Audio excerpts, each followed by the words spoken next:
আপনাদের মনে আছে বারবার বড় বড় মিছিল হয়েছে নয়াপল্টনের সামনে বা পুরো ঢাকা জুড়ে, কিন্তু আমরা কেউ দাঁড়াতে পারিনি। একদিন হঠাৎ তরুণরা বললো যে আমরা দাঁড়াবো, এবং দেখেন তারপরে কিভাবে চেঞ্জ এসছে।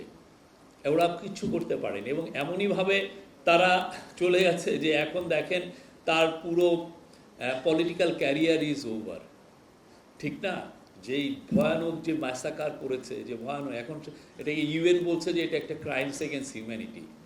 আপনি যখন 1400 জন লোক মারবেন, তার 13% যখন শিশু, যাদের আহাদের বয়স ছিল 4 বছর, তো সেখানে তো সবাই ক্রাইমস এগেন্স্ট হিউম্যানিটি বলবে। পুরো শেড চলে গেছে তার পার্টি। এখন দেখেন আবার ওনারা বলে হরতাল করছে। আমি হরতালে তো কিছু দেখি না।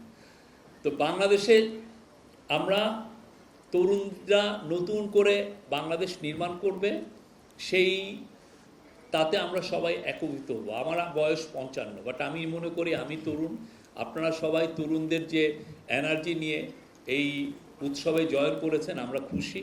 এবং সামনে যাতে এই আপনাদের উদ্দীপনাটা, আপনাদের যে পার্টিসিপেশন পুরোটা থাকে, সেটা আমরা চাই।